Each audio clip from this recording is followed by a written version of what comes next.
So one typical thing about rickettsia africae is it can be spotless and it can have multiple scars. So what means fever? It occurs in Mediterranean mostly during warm months. So it causes disseminated vascular infection leading to various manifestations. It's not a uniformly benign illness that can occur up to 5% of the individuals. Rickettsial pox is caused by Rickettsia acari, which is usually seen in urban areas. Present with fever, chills, headache, myalgias, backache, and general maculopapular rash, which begins as a erythematous papule, and forms vesicles, and it will heal with crust formation. That's why name is Rickettsial pox. It causes mild illness, complication, and death.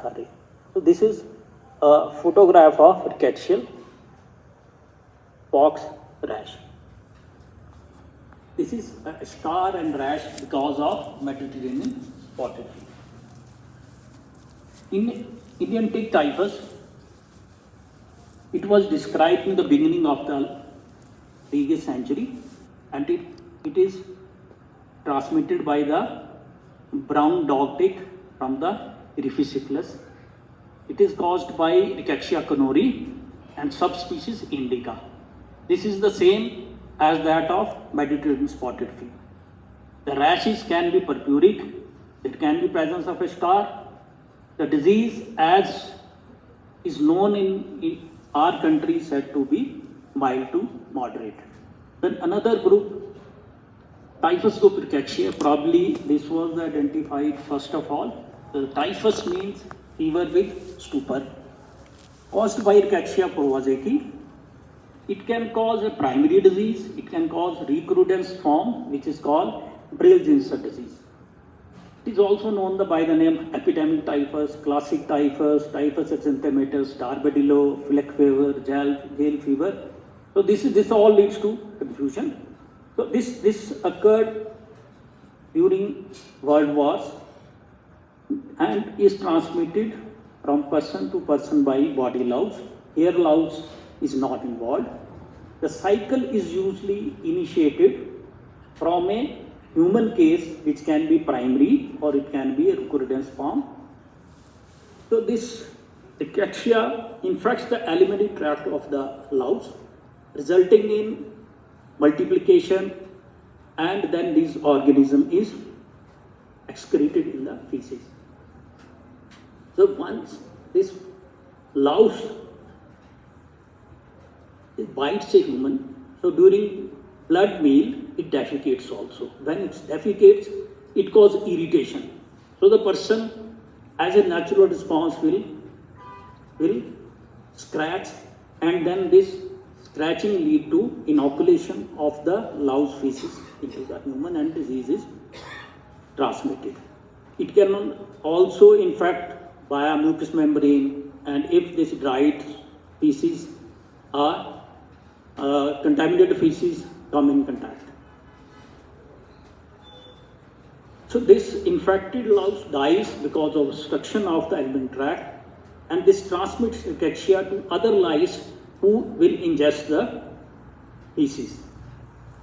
The chronic human carriage disease caused by Rickettsia prowazekii is known as Brill-Zinsser disease. This Brill-Zinsser disease form a potential source of infection for louse infestation.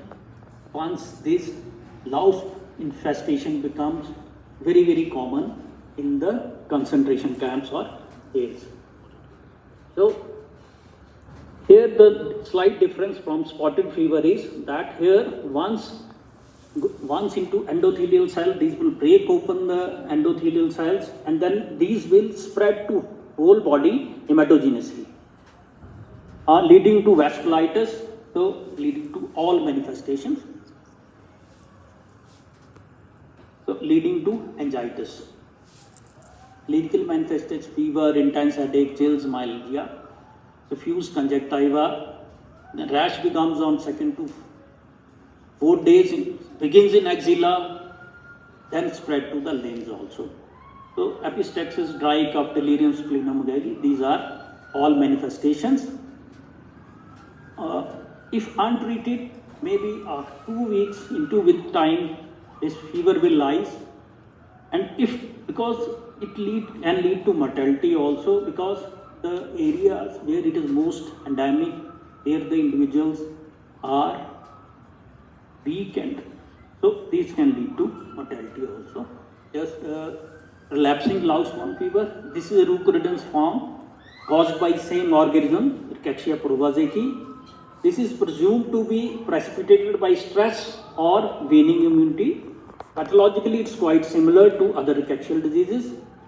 It is proposed that this organism may lie dormant and in the individuals, and it can be reactivated at later stage. Then it multiplies, leading to disease manifestation, and this disease resembles more closely the murine typhus than the classical typhus. Then murine typhus, this is the other group of the typhus group. This is caused by Rickettsia typhi, and it is also called endemic typhus, shop typhus, and it is transmitted by the rat flea. The other one was due to body louse. Again, similarly, infected midgut of the flea, leading to similarly as in typhus group. So transmission mode of infection will be same. So generally it causes mild illness, but rarely death can occur. So human gets infected by close contact with rodents, flea in granaries, breweries, shops, foods, and domestically. So rat feces, flea feces infected with Rickettsia contaminate the flea bite, then when scratched is inoculated in the body. Clinical manifestation: abrupt fever, severe headache, chills, myalgia, nausea, vomiting, macular or macropapular rash over the trunk in majority. Clinical course is usually uncomplicated, but about say 10% of individuals may develop multiple organ dysfunctions, and about 4% of hospitalized people can die.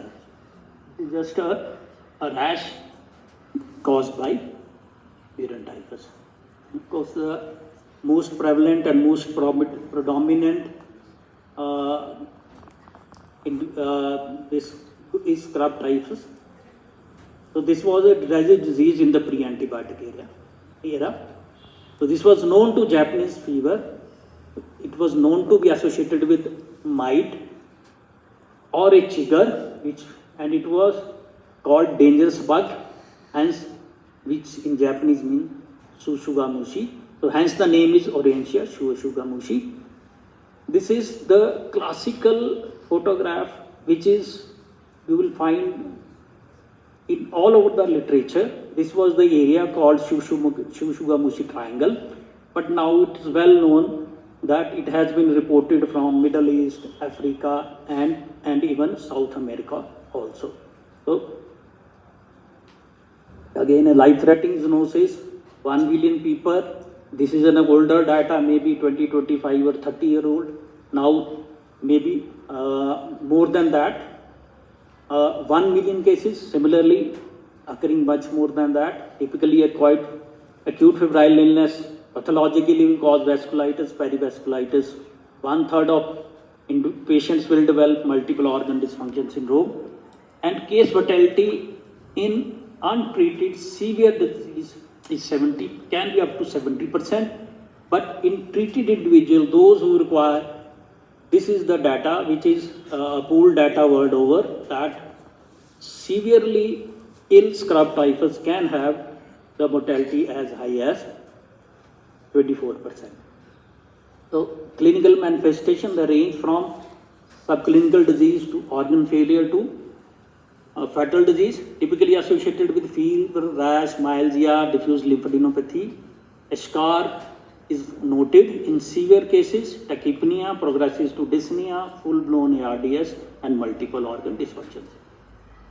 Then, new or emerging rickettsia, Senlat and diagonal. These are related to rickettsia slovaka. So, these were first reported from the Europe. So, another is lymphangitis associated rickettsia, which is attributed to rickettsia severica. Patient may develop persistent asthenia, alopecia. A scar at white site is common, which is usually on the scalp region. There is a large lymph nodes in occipital region behind the sternocleidomastoid muscle. Low-grade fever, fatigue, dizziness, headache, sweating, myalgia, arthralgia. These are very common, and without treatment, these symptoms can persist as long as up to 18 months as per literature. So this is a photograph of a person having Senlat. So a few words about rickettsiosis in India. When I was going through the literature regarding scrub typhus, what I could find from India, the earliest reports were in 1911. And they clearly mentioned that in Shimla and surrounding hills, two types of typhus fever occurs. One which was resembling more to scrub typhus was common in their barracks in Mushobra area. The other one, probably murine typhus, was much more common from the town of Shimla. So then suddenly what happened? Then subsequently there was a report from Supatru and Solan area from 1930s. After that there was a sporadic cases reported, and suddenly say from 70 to 90s it totally disappeared. Then in late 90s and 200 there was a blast of the cases. It was thought that rickettsial diseases, these have disappeared, but suddenly it has come back to strike in a big way. So now scrub typhus is reported from whole of the India. Spotted fever group rickettsia has been reported from Himachal, Haryana. So reports of scrub typhus, spotted fever group, typhus group reported from Northeast India, Himachal and J&K. So Indian tick typhus, otherwise difficult to diagnose, was confirmed by PCR from the PGI Chandigarh. Differential diagnosis, a big list is there, but probably leptospirosis is the disease which very closely mimics the typhus group or rickettsiosis. Another one is, of course, depending upon the manifestation, these DDs will come. Regarding diagnosis, so this is again a tricky area. Mainly world over serological tests are being done for the two reasons, because of the quick turnover time and minimum sample preparation is required. So the serological assays, they will demonstrate the antibodies to rickettsia antigen are preferred group. So dipsticks, ELISA kits are now increasingly used. Wheel Felix, non-specific, insensitive, but in certain situations is still a valid thing to do. So serological test, because with any serology, it will usually come positive after 7 to 10 days, but it can be delayed up to more than 3 weeks in rickettsia africae. So IFA, complement fixations, these are the various investigation methods which are being used for serology. So the antibody titer with 4-fold dilution in the antigen from which in the MIA format. So MIA format is, there is a well where different organisms are, antigen are put, and serum of the patient is put into that, and the organism which show the highest levels of that antibody titers is usually taken as the organism causing the disease. So then again, in addition to that, pair sera, which are acute and convalescent with IgG are also recommended. So the single IgM detection may not be diagnostic for two reasons, because many rickettsia they cross-react, one, and second, now it is well known that IgM antibodies can present in the human blood more than 1 year old. So the single level is not diagnostic, but of course we have to take it into the context. If person is suffering from disease clinically, then of course for the treatment purposes we will have to take it as for the treatment. IFA is the gold standard. So there has been a shift in the diagnostic algorithm. So IFA, which is cumbersome, requires high level of equipment and training, is now being replaced by ELISA or nucleic acid amplification. Recently, a paper appeared where the IgM detection from the rapid diagnostic test for scrub typhus has a comparable sensitivity